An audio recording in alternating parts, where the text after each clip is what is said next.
जय श्री कृष्णा। राधे राधे। आज अपने सुनेंगे श्रीमद् भागवत गीता के आगे के अध्याय। आज तक हमने 1 से लेकर 10 तक गीता जी के अध्याय और उनका महात्म्य सुना है।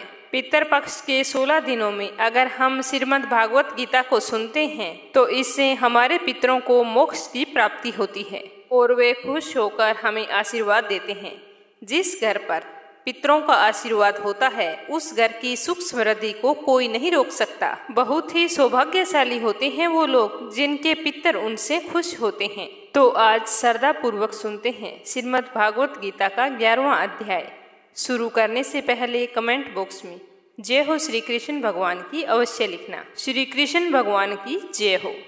अर्जुन ने कहा कि हे भगवान, मुझ पर कृपा करके अत्यंत गुप्त अध्यात्म विषयक वचन जो आपने कहे उनसे मेरा मोह दूर हो गया है।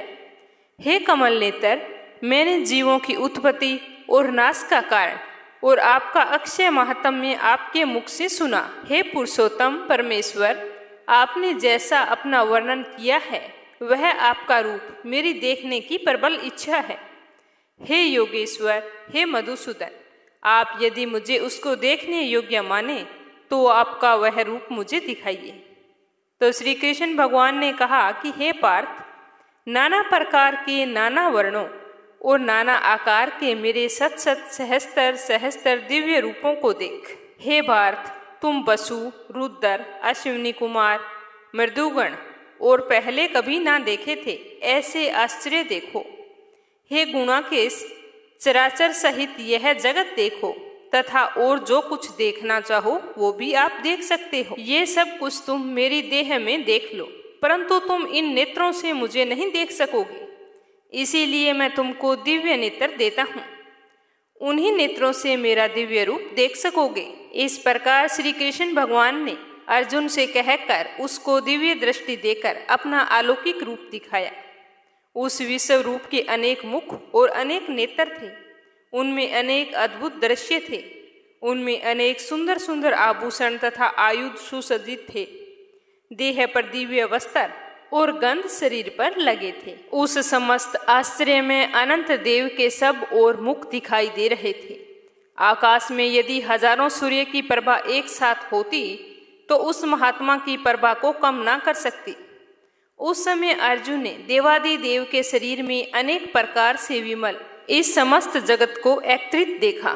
तब अर्जुन आश्चर्यचकित हो गया और उसका शरीर रोमांचित हो गया। उसने शीश झुकाकर हाथ जोड़कर कहा कि हे देव, तुम्हारी देह में सब देव भिन्न भिन्न प्राणियों के समुदाय कमलासन पर बैठे हुए देवताओं के इस ब्रह्मा संपूर्ण ऋषि और दिव्य सर्पों को मैं देखता हूँ। हे विश्वेश्वर, तुम्हारे अनेक भुजा, अनेक उदर, अनेक मुख, अनेक नेत्र हैं। तुम्हारा रूप अनंत है। तुम्हारे अंत तथा आदि को नहीं देखता, किंतु समस्त विश्व में रूप तुम्हारा मैं देखता हूँ। तुमको किरीट युक्त गदा चक्रधारी चारों ओर से दीप्यमान तेजो राशि स्वतर चमकते हुए अग्नि तथा सूर्य की भांति प्रकाशवान दुर्निक्षी और अपरंपार देख रहा हूँ। मेरे मत से तुम्हारी ब्रह्मा जानने की वस्तु, विश्व के महान आधार, नित्य सनातन धर्म के रक्षक पुराण पुरुष हो। मैं आपको आदि, मध्य तथा अंत से रहित अनंत शक्ति, अनंत भुज, चंद्र, सूर्य, नेत्र, जिसके कांतिमान अग्नि के सदृश मुख वाला अपने तेज से इस संपूर्ण संसार को तपते हुए देख रहा हूँ। हे महात्मन, पृथ्वी और आकाश के मध्य की वह अनंत और संपूर्ण दिशाएं आपसे ही व्याप्त हो रही है। आपका यह अद्भुत और उग्र रूप देख तीनों लोक व्यथित हो रहे हैं। यह देखो, देवताओं के समूह तुम्हारी शरण आ रहे हैं। उनमें कितने ही भयभीत होकर हाथ जोड़े तुम्हारी प्रार्थना कर रहे हैं। महर्षियों और सिद्धों का समूह स्वस्ति कहकर नाना प्रकार से तुम्हारी प्रशंसा कर रहा है। रुद्र, आदित्य, वसु, साध्य, विश्वदेव, अश्विनी, मरुत, पितर, गंधर्व, यक्ष, असुर, सिद्ध इनके संग विस्मित होकर आपकी ओर टकटकी लगाकर देख रहे हैं। हे महाबाहो, अनेक नेत्र, अनेक बाहु, अनेक जांघ, अनेक पेट, कराल दंत युक्त तुम्हारा यह विशाल रूप देखकर सब अत्यंत भयभीत हो रहे हैं और मैं भी घबरा रहा हूँ। आकाश तक पहुँचे हुए प्रकाशमान अनेक वर्षों से फैलाए हुए मुख के जलने वाले विशाल नेत्र युक्त तुमको देखकर हे विष्णु मेरा जी घबरा रहा है। मुझ में धैर्य धरा नहीं जाता और चित्त स्थिर नहीं होता।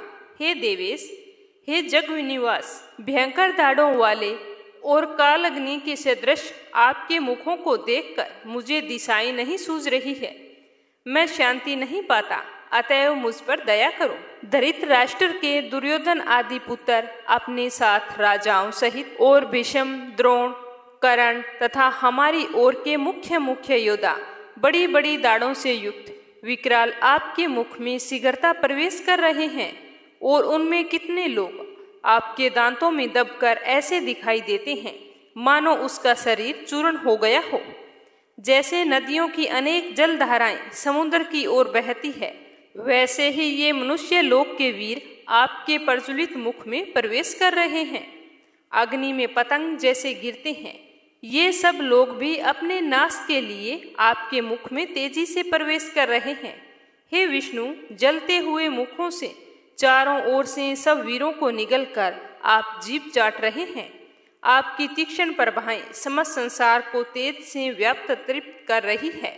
यह भयानक रूपधारी कौन है, यह मुझसे कहो।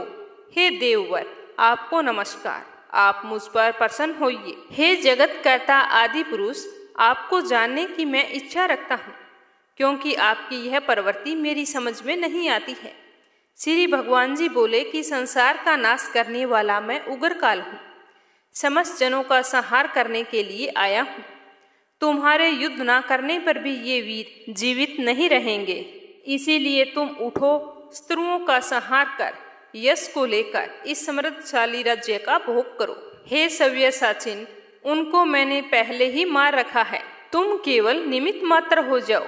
मेरे मारे हुए द्रोण, भीष्म, जयद्रथ, कर्ण और अन्य योद्धाओं को मारो। घबराओ मत, युद्ध करो, तुम संग्राम में शत्रुओं को जीतोगे। इस प्रकार श्री कृष्ण के वचन सुनकर मुकुटधारी अर्जुन ने हाथ जोड़कर कंपित और भयभीत हुए साष्टांग प्रणाम कर नम्रता पूर्वक बोले कि हे ऋषिकेश, आपके गुणगान करने से सब संसार प्रसन्न और प्रेम मगन है। राक्षस डर कर दिशाओं की ओर भागते हैं और सिद्ध आपको नमस्कार करते हैं, सो ठीक ही है। हे महात्मन, हे अनंत, हे देवादिदेव, जगनिवास, आप ब्रह्मा से भी श्रेष्ठ हो, आपको देवता क्यों ना नमस्कार करें। व्यक्त आप हो और अव्यक्त भी आप ही हो तथा इन दोनों से अक्षर भी आप ही हो। हे अनंत रूप, आप आदि देव हो, पुरातन पुरुष हो, विश्व के परम आधार हो, ज्ञाता हो, जय हो, श्रेष्ठ स्थान आप ही हो, विश्व का विस्तार करने वाले आप ही हो। आप वायु, यम, अग्नि, वरुण, चंद्र, ब्रह्मा और ब्रह्मा जी के पिता हो, आपको नमस्कार है। और फिर भी बार बार आप ही को नमस्कार। हे सर्वस्व रूप, आप अत्यंत वीर्यवान तथा अतुल पराक्रमी हो, आप जगत में व्याप्त हो, इसीलिए स्वरूप हो। तुम्हारी महिमा न जानकर मैंने तुमको अपना मित्र मानकर हे कृष्ण, हे सखे, ऐसा जो तिरस्कार से कहा सो प्रमाद से अथवा स्नेह से।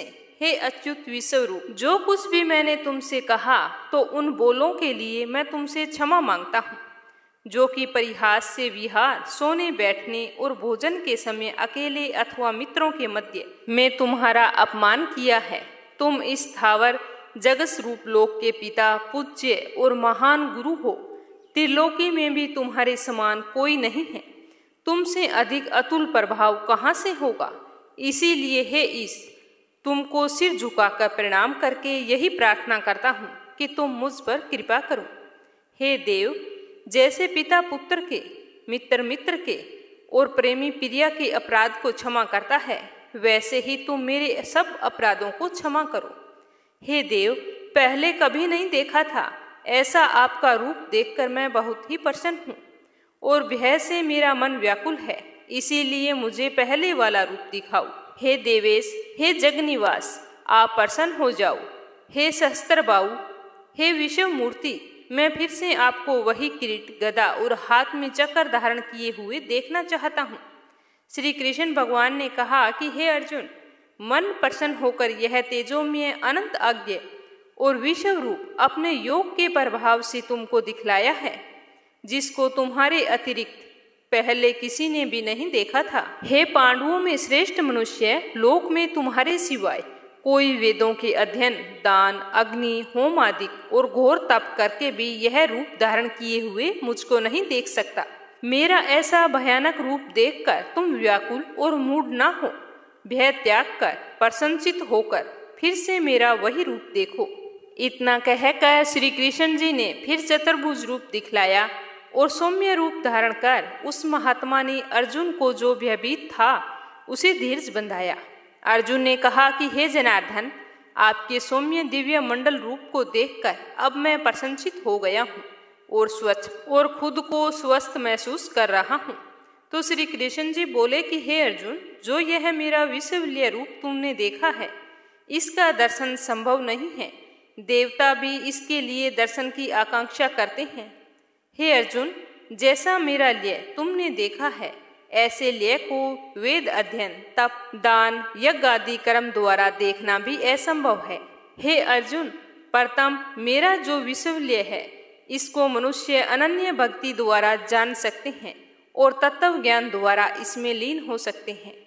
अर्जुन, जो कोई मनुष्य मेरी भक्ति के लिए कर्म करता है और मुझको ही सर्वोत्तम मानता है, मुझ में भक्ति रखते हैं, सब सांसारिक संगों से मुख मोड़ चुके हैं, संपूर्ण प्राणी मात्र से वेर त्याग चुके हैं, वे ही मुझको प्राप्त हो सकते हैं। तो इसी के साथ 11वें अध्याय का समापन हुआ। अब अपने सुनते हैं 11वें अध्याय का महात्म्य। बोलो श्री हरि विष्णु की जय हो।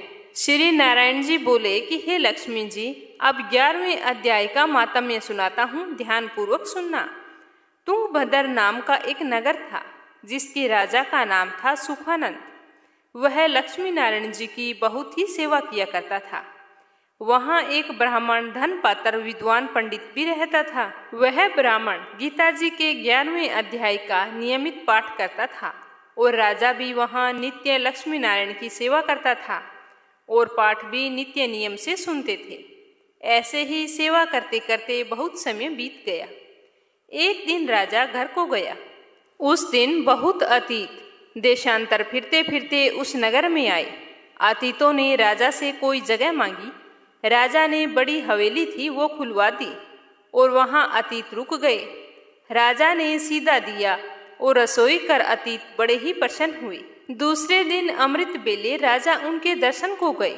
राजा का बेटा भी साथ में था, कई भृत्य साथ थे। राजा उस हवेली में गए। वहां पर जो एक महंत था, राजा उसके साथ बातचीत करने लग गए और राजा का पुत्र वहीं पर खेलने लग गया।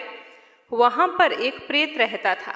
उस प्रेत ने राजा के पुत्र को मार दिया और चाकरों ने जब राजा को खबर की, राजा खूब धार्मिक था, सेवा करता था, कथा भी सुनता था, लेकिन पुत्र के मोह को लेकर राजा के मन में दुर्बुद्धि आ गई। राजा बोला कि हे संत, आपका दर्शन हमको बहुत फला है।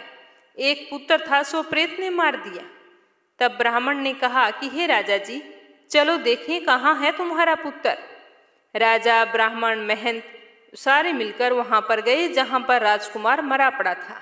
तब ब्राह्मण ने कहा, अरे प्रेत, तू इस लड़के पर कृपा दृष्टि कर, जो यह लड़का उठे और मैं तुझे गीता जी के 11वें अध्याय का पाठ सुनाता हूँ, उसे सुन, जिससे तेरा कल्याण होगा।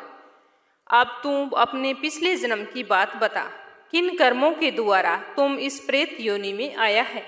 तब वह प्रेत बोला कि मैं पूर्व जन्म में ब्राह्मण था, इस गांव के बाहर हल जोतता था। वहां एक दुर्बल ब्राह्मण आया था, जो मेरे खेत में गिर पड़ा और उसके शरीर से खून बहने लगा, तो एक चील ने उसका मांस नोच नोच कर खाया। मैं वहां पर बैठा बैठा सब कुछ देखता रहा। मेरे मन में दया नहीं आई कि जाकर उस ब्राह्मण को छुड़ा दो। इतने में एक और पंडित वहां पर आ गया। उसने यह सब कुछ देखा तो मुझसे कहा, अरे हल जोतने वाले ब्राह्मण, तेरे कर्म चंडाल के हैं। निर्दयी तेरे खेत के पास ब्राह्मण का मांस चील तोड़कर खा रही है और तू आंखों से अंधा है। जो इसे छुड़ाता नहीं है। मैं तुझे श्राप देता हूँ कि तू प्रेत योनि पाएगा। तब मैंने उसके चरण पकड़कर कहा कि मेरा उद्धार कैसे होगा।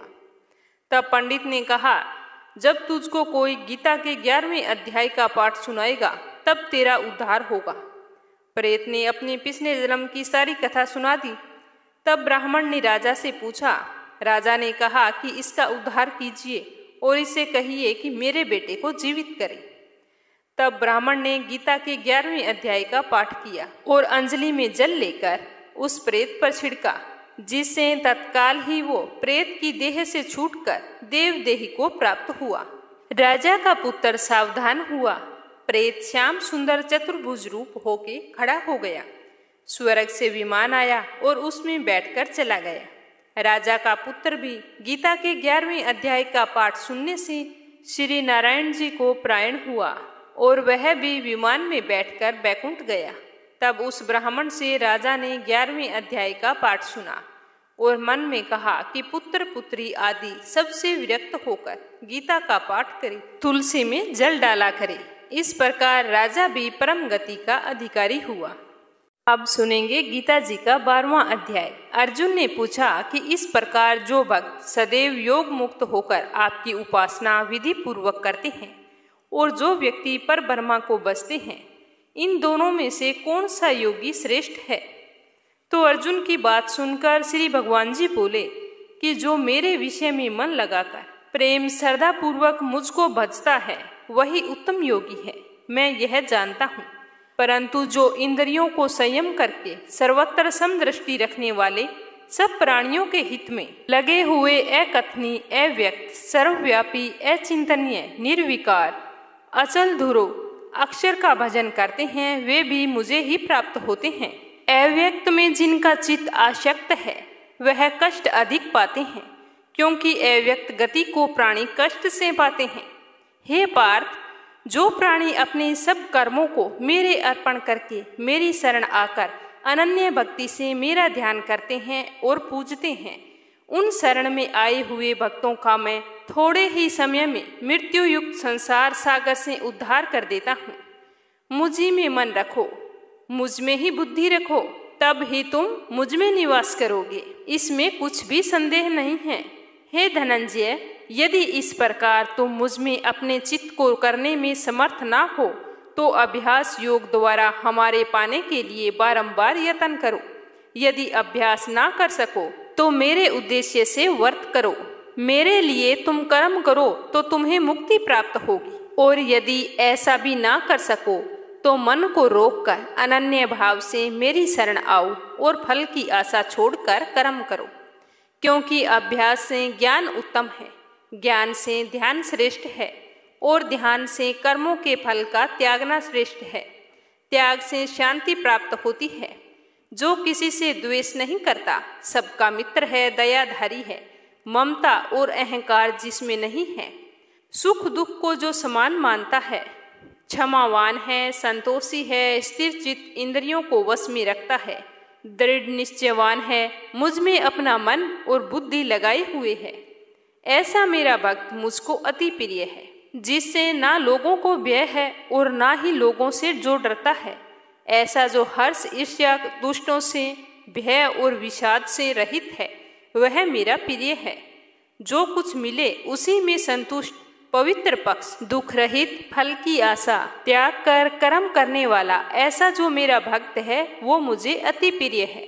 जो लाभ से प्रसन्न ना हो, किसी से द्वेष ना करे, इष्ट पदार्थ के नष्ट होने से दुखी ना हो, किसी वस्तु की इच्छा ना करे, अशुभ तथा शुभ दोनों का त्यागी भक्त मेरा परम प्रिय है। जिसको शत्रु और मित्र, मान और अपमान, सर्दी और गर्मी, सुख और दुख समान है, और जो वासना से रहित है, जो निंदा और स्तुति को समान जानता है, मौनी जो मिले उसी पर संतोषी, जो यह नहीं समझता कि यह मेरा घर है, जो भक्तिमान है वह मेरा प्यारा है। पर जो मुझ में श्रद्धा करके मुझे मानकर इस अमृत के समान कल्याणकारक धर्म का आचरण मेरे उपदेश अनुसार करते हैं, वो मुझको अत्यंत प्रिय हैं। तो गीता जी का 12वां अध्याय समाप्त हुआ। अब अपने सुनेंगे 12वें अध्याय का महात्म्य। बोलो श्री हरि विष्णु की जय हो। श्री नारायण जी बोले कि हे लक्ष्मी, अब मैं तुम्हें 12वें अध्याय का महात्म्य सुनाता हूँ, ध्यान पूर्वक सुनना। दक्षिण देश में एक सुखानंद नाम का राजा रहता था, जिसके नगर में एक अवंत नाम का लंपट रहता था। एक गणिका से उसकी प्रीति थी। वो दोनों एक देवी के मंदिर में जाकर मदिरा पान किया करते थे, मांस खाते थे और भोग विलास करते थे। जब कोई पूछते कि तुम यहाँ पर क्या करते हो, तो कहते कि हम यहाँ पर रहते हैं, देवी की सेवा करते हैं, पूजा पाठ करते हैं। सब लोगों से झूठ बोल देते। उसी मंदिर में एक ब्राह्मण रहता था जो देवी की सेवा करता था। एक दिन उस ब्राह्मण ने देवी की स्तुति की तो वह प्रसन्न हुई और कहा कि वरदान मांग, जो मांगेगा तुम्हें मिलेगा। तो उसने धन संतान का सुख मांगा।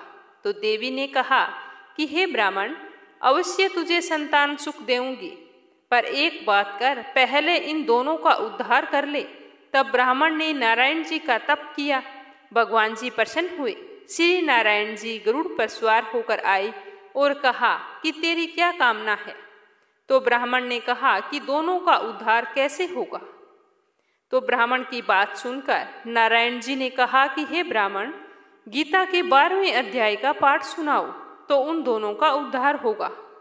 तब उस ब्राह्मण ने भगवान की स्तुति करके धन्यवाद किया और फिर ब्राह्मण ने गणिका और लंपट को बैठाकर गीता जी के 12वें अध्याय का पाठ सुनाया।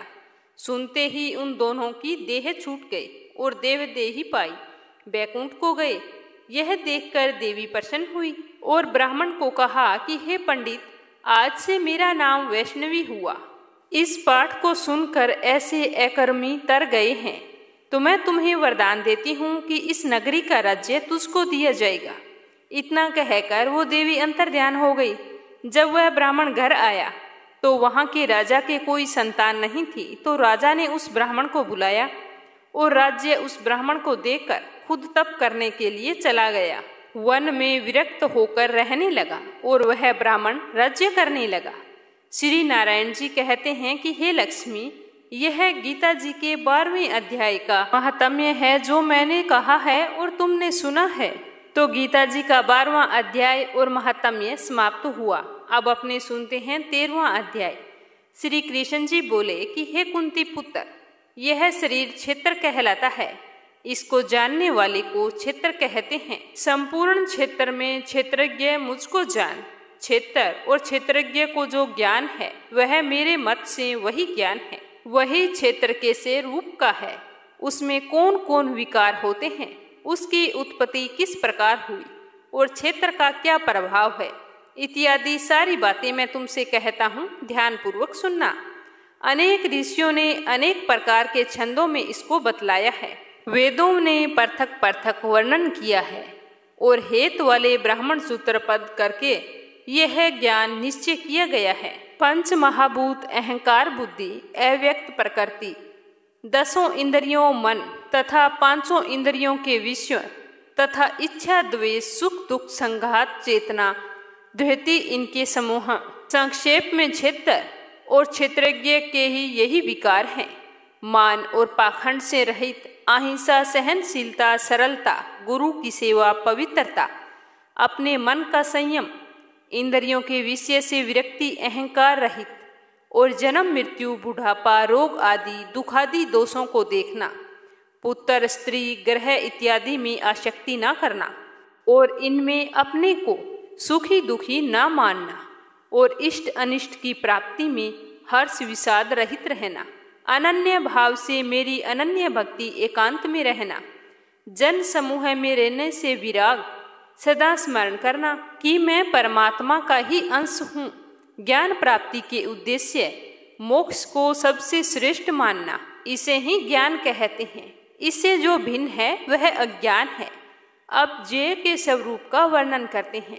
जिसको जानकर मनुष्य मोक्ष को प्राप्त होता है वह आदि रहित, बड़ों से बड़ा, अकथनीय होने से सत्य ही कहा जाता है और न असत कहा जाता है। सब उसके हाथ और चरण हैं, सब और नेत्र, सिर और मुख हैं, सब और कान हैं। वही जगत में सबको घेरे हुए स्थित है। वह सब इंद्रियों के गुणों का प्रकाशक है, पर उसके कोई इंद्रिय नहीं है जिसको किसी से आसक्ति नहीं है। पर जो सबका आधार है, जो स्वयं निर्गुण होने पर भी गुणों का भोगता है, जो सब भूतों के बाहर भीतर हैं तो भी चर अचर हैं, अत्यंत सूक्ष्म होने के कारण जाना नहीं जाता, जो दूर भी है और निकट भी है, जिसके विभाग नहीं होते, जो भिन्न भिन्न भागों में विभक्त है, समान रहता है। समस्त भूतों का पालन नाश और उत्पन्न करने वाला वही जे है। वह अंधकार से परे ज्योतिष्मान पदार्थों को ज्योति देता है। वही ज्ञान जगाने योग्य पदार्थ ज्ञान के द्वारा जानने के योग्य सबको हृदय में निवास करता है। इस प्रकार क्षेत्र ज्ञान और क्षेत्र, इनको संक्षेप में कहा। इसे जानकर मेरा भक्त मेरे पद के योग्य होता है।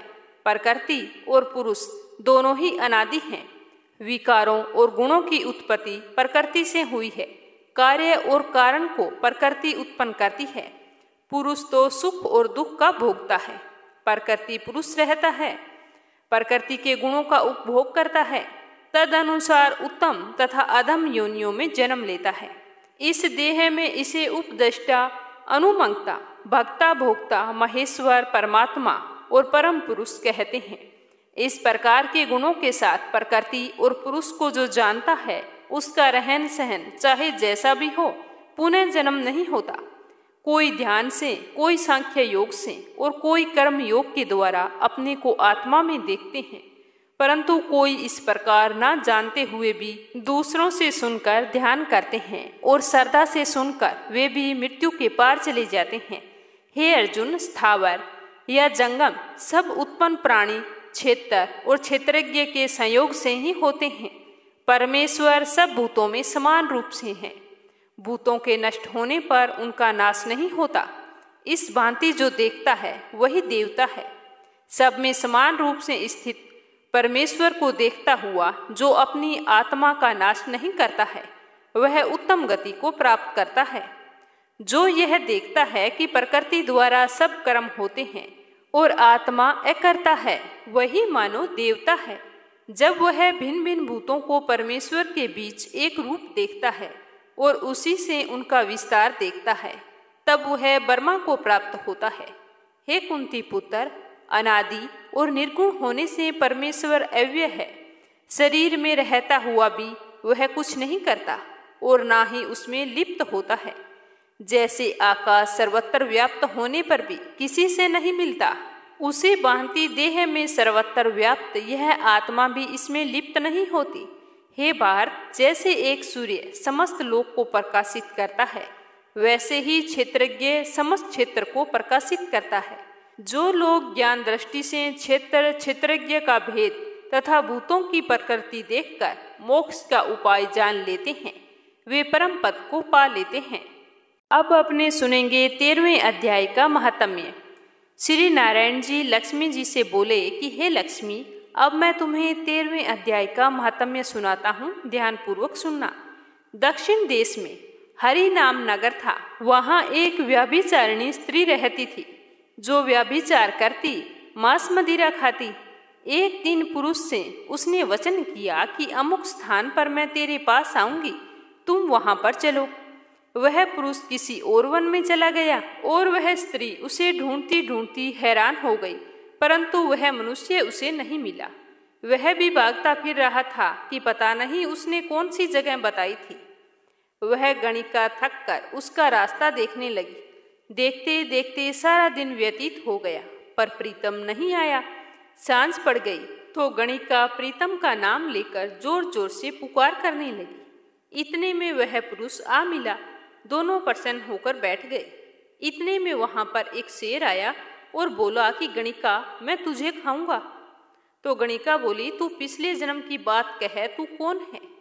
तो वह शेर बोला कि मैं पूर्व जन्म में ब्राह्मण था, झूठ बोला करता था, बड़ा लोभी था, जुआ खेलता था, यदा कदा दूसरे का धन हर लेता था। एक दिन प्रभात के समय घर से उठकर चला, मार्ग में गिरते ही देह छूट गई और यमों ने पकड़ लिया। मुझे पकड़कर धर्मराज के पास ले गए। मुझे देखते ही धर्मराज ने हुक्म दिया कि इस ब्राह्मण को सिंह की योनि दे दो। उसी वजह से मुझे यह देह मिली और हुक्म दिया कि जो भी प्राणी पापी दुराचार करने वाले हो उनको तुम खा लेना। जो साधु वैष्णव हरि भक्त हो उनके पास न जाना। हे गणिका, मुझे धर्मराज जी की यह आज्ञा है, जिसकी आज्ञा से सिंह की योनि में आया हूँ। तू व्यभिचारिणी गणिका पापिन है, इसीलिए मैं तुझे खाऊंगा। इतना कहकर उसने गणिका को खा लिया। अब यह धर्मराज के पास गणिका को लेकर गए। धर्मराज ने हुक्म दिया कि इसको चंडाली का जन्म दे दो। इस प्रकार बताते हुए श्री नारायण जी कहते हैं कि हे लक्ष्मी, उस गणिका की देह त्याग चंडाली की देह हो गई। कई दिन बाद में एक दिन नर्मदा नदी के तट पर बैठी थी। वहां क्या देखा कि एक साधु गीता के 13वें अध्याय का पाठ कर रहा है। तो उस चंडाली ने 13वें अध्याय का पाठ श्रद्धापूर्वक वहां पर सुना, जिसके सुनने से चंडाली के प्राण छूट गए और देवदेही को प्राप्त हुई। आकाश से विमान आई, उस पर बैठकर वो बैकुंठ को चली गई। तो उसे इस तरह जाते हुए देखकर साधु ने पूछा कि अरे, तैने ऐसे कौन से पुण्य किए हैं जिसके करने से बैकुंठ को चली है? तो चंडाली ने कहा, हे संत जी, तुम्हारे इस पाठ को सुनकर मैं देवलोक को चली हूँ। तब पार्षदों से कहा कि कोई ऐसा यत्न करो जिस सिंह ने मुझे पूर्व गणिका के जन्म में खाया था उसको भी साथ ले चलो। तब साधु से प्रार्थना की कि संत जी, गीता के एक श्लोक के पाठ का फल उसके निमित्त दे दो, जिससे सिंह का भी उद्धार हो जाए। तब उस संत ने उस पाठ का फल उसे दे दिया, तो उसकी देह भी छूट गई। दोनों देव देही पाकर विमान में चढ़कर बैकुंठवासी हो गए और परम धाम को प्राप्त हुए। तब श्री नारायण जी ने कहा कि हे लक्ष्मी जी, यह 13वें अध्याय का महात्म्य है, जो प्रीति के साथ पढ़ने की बात का कुछ फल कहा नहीं जाता। अगर कोई अनजानवश पढ़ता है तो भी वह परम धाम को प्राप्त होता है। तो इस तरह 13वें अध्याय के महात्म्य का समापन होता है। तो आज हमने श्रीमद् भागवत गीता के 11 से लेकर 13 तक के अध्याय और उनके महात्म्य को श्रद्धापूर्वक सुना है। आने वाली वीडियो में इससे आगे के अध्याय को हम सुनेंगे। मीरा भक्ति चैनल पर पितृपक्ष के दिनों में संपूर्ण भागवत गीता का पाठ सुनाया जाएगा, तो आप इसे श्रद्धापूर्वक पूरा सुनना। अगर आपने पीछे के अध्याय नहीं सुने हैं तो चैनल पर जाकर आप सुन सकते हैं। और आगे के अध्याय सुनने के लिए मीरा भक्ति चैनल को सब्सक्राइब करें और साथ ही बेल आइकन को भी दबाएं, ताकि आने वाली वीडियो का नोटिफिकेशन सबसे पहले आप तक पहुंचे। कथा सुनने के लिए आप सभी का बहुत बहुत धन्यवाद। आपकी समस्त मनोकामनाएं पूर्ण हो। जय श्री कृष्णा। राधे राधे।